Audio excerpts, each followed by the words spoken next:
In this video, we're going to continue with step 8, the follow-up. I can't stress enough how important follow-up is.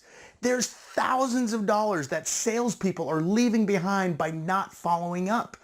So when you implement consistently this follow-up, this will dramatically increase your paycheck. You will be hitting your numbers better than you ever knew, and you're going to have more fun doing it. Okay?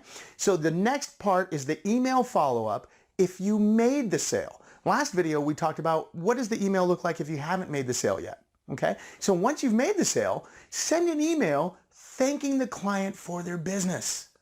Thank them. Make them feel special. Make them feel cared for. That you're here, that, hey, they made the purchase, but you're not just going to go away.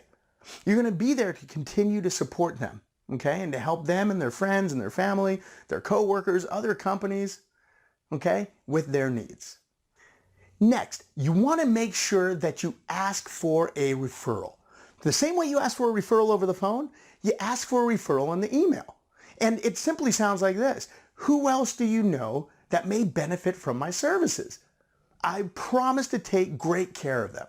And I take that little line and I put it in a PS into my email. So that way, whenever I send it out, it's just there, right? And people will read that. People always read the PS, by the way. They may not read the body of your email, but they'll read the PS, okay? So ask for a referral in the email. And it's funny, sometimes I forget that it's there and somebody will respond to my email. I don't know anybody now, but if I think of anybody, I'll definitely let you know. And I'm like, what are they talking? Oh yeah, that's right.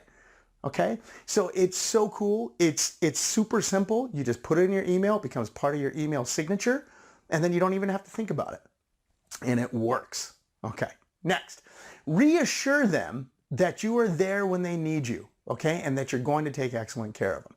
So when you have those type of clients that feel like you are their person in your industry, right, because you're the expert, you're the professional, you're the one who's taking care of them, they will send you those referrals. And as you're following up, they may be ready for an upgrade, right? If they need to buy a new car or if they need to buy a second car, they have kids that are turning 16 and, you know, they're going to buy them a car.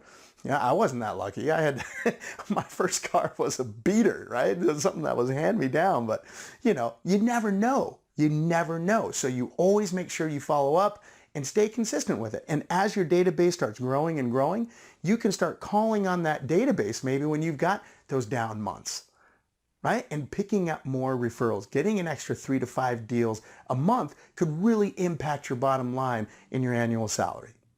Does that make sense? Good. So let's recap. Your email follow-up, if you made the sale, thank the client for their business. They will appreciate it. It's just a simple thank you, but they're going to love it. Ask for the referral. You can take your request and put it in the body of your email. What I like to do is put it in the PS. Ask them for a referral. Who else do you know that would benefit from my services? I promise to take great care of them. Next, reassure them that you're there when they need you. You're going to take excellent care of them from now and into the future. Okay? This is going to really impact your business. You're going to love it. I'll see you in the next video.